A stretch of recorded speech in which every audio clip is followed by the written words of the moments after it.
In Umamusume Cinderella Gray, there's an arc shot of Super Creek that just so happens to slow down around her chest area.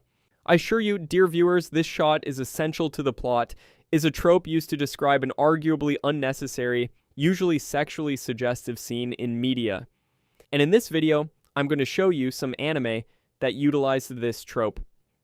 The phrase itself originated from the Neon Genesis Evangelion community, where it was often used to make fun of certain scenes. Unlike your typical fan service, which tends to be out of place, this trope is less deliberate. They are quick and short, and are usually inserted subtly into the plot. They are unnecessary, sure, but they don't really interrupt the story.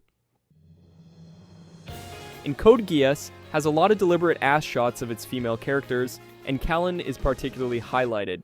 I mean, the anime is called Code Geass for a reason, and honestly, let's forget about whatever Nina was doing to that table. This is certainly a choice by the director.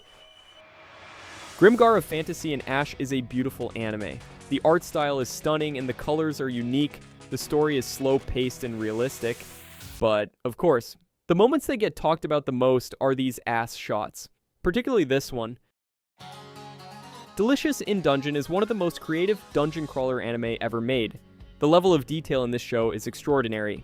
And by detail, yes, that includes Senchi's panty shots. And they always appear at the most unexpected times.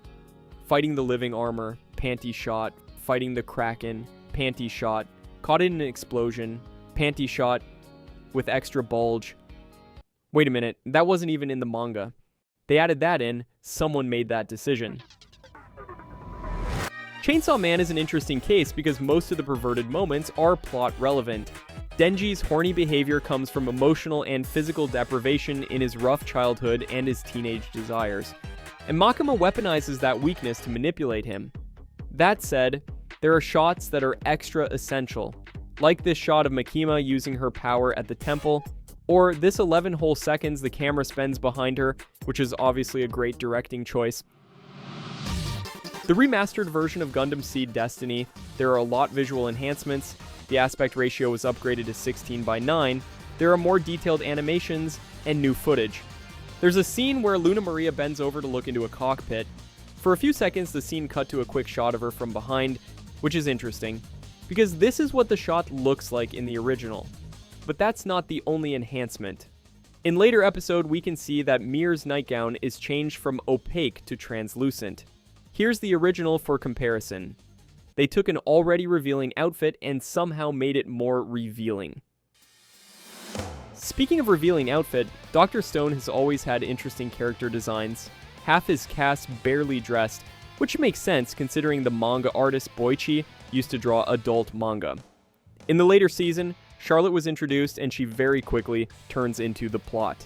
There's a scene where she's paralyzed by a spider. The way both her boobs and ass were visible in the same frame is genuinely impressive. And finally, Frieren Beyond Journey's End, an anime with heart, stunning emotional depth, great action, and absolutely no fan service. At least, that's what I wanted to say. If the anime doesn't put extra focus on characters' feet, like this shot of Frieren, and these shot of Serie, even other character in the show can't help but look. These shots are subtle, they're easy to miss, but they are there, and apparently, they are essential to the plot.